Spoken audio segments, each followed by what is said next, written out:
నెల్లూరు జిల్లా ఆత్మకూరులో టీడీపీ నేతలు అధికారాన్ని అడ్డం పెట్టుకొని ఇష్టారాజ్యంగా వ్యవహరిస్తున్నారు. ప్రభుత్వ నిబంధనలు పాటించకుండా మంత్రి అండదండలతో రెచ్చిపోతున్నారు. ఆత్మకూరు ఎంపీడీఓ కార్యాలయం శిథిలం అయిందనే సాకుతో ఎలాంటి ప్రొసీజర్స్ పాటించకుండా కూల్చేశారు. అందులో ఉన్న విలువైన రంగూన్ కలపను మాయం చేశారు.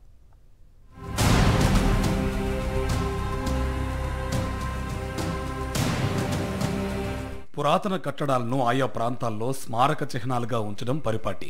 అయితే 5 రోజుల క్రితం పట్టణంలోని ఆత్మకూరు ఎంపీడీఓ కార్యాలయాన్ని శిథిలమైందన్న సాకుతో ఎలాంటి ప్రొసీజర్లు పాటించకుండా కూల్చివేసి 5 లక్షల రూపాయల విలువైన రంగూన్ టేకు కలపను రాత్రికి రాత్రి పట్టణం దాటించేశారు.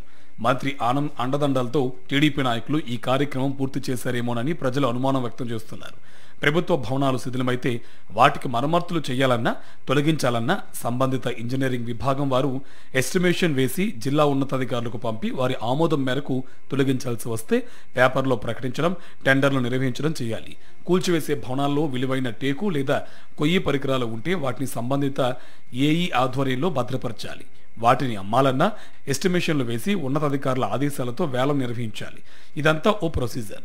అయితే ఆత్మకూరులో కూల్చివేసిన ఆ బ్రిటిష్ కాలం నాటి భవనం విషయంలో ఎలాంటి నిబంధనలు పాటించకుండా 6 నెలల క్రితం తీర్మానం చేసి కూల్చివేశారని ఆరోపణలు వస్తున్నాయి. ఈ కూల్చివేసిన భవనంలో లక్షలాది రూపాయల విలువైన రంగూన్ టేకు ఉందని పలువురు పేర్కొంటున్నారు. వాటిని సంబంధిత పంచాయతీరాజ్ ఏఈ ఆధీనంలో సురక్షితంగా ఉంచాలి. కానీ వారి కార్యాలయంలో గాని ఆయన ఆధీనంలో గాని ఈ టేకు కొయ్యలు లేకపోగా మండలంలోని చెర్లో ఎడవల్లి గ్రామంలో ఓ ప్రైవేటు వ్యక్తి ఆధీనంలో ఉంచినట్టు సమాచారం. అధికారుల పర్యవేక్షణ లేకుండా అధికార పార్టీ నాయకుల పర్యవేక్షణలో ఈ కార్యాలయాన్ని కూల్చివేసి కార్యాలయంలోని విలువైన బ్రిటిష్ కాలం నాటి కలపను సుదూర ప్రాంతాలకు తరలించినారు. ఈ కలప ఆ కార్యాలయ పరిధిలోనే అధికారుల కనుసన్నల్లోనే ఉండవలసిన కలపని సుదూర ప్రాంతాలకు తరలించాల్సిన అవసరం ఏమొచ్చిందని ఈ ఆత్మకూరు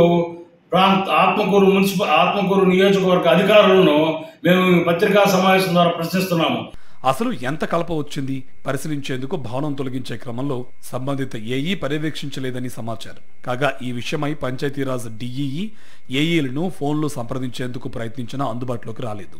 ఇన్ఛార్జ్ ఎంపీడీఓ డేవిడ్ ను సంప్రదించగా తాను ఇటీవలే ఇన్ఛార్జిగా బాధ్యతలు స్వీకరించానని, ఈ ఏడాది జనవరిలో మండల పరిషత్ సమావేశంలో పాడుబడిన ఎంపీడీఓ కార్యాలయాన్ని కూల్చివేయాలని పిఆర్ ఏఈ 1.68 లక్షలకు కూల్చివేతకు ఎస్టిమేషన్ వేసి రికార్డులో నమోదు చేసినట్టు తెలిపారు.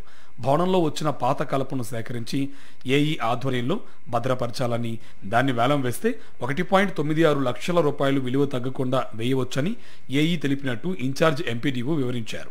ప్రస్తుతం ఏఈ ఆధీనంలో కలప ఉందన్నారు.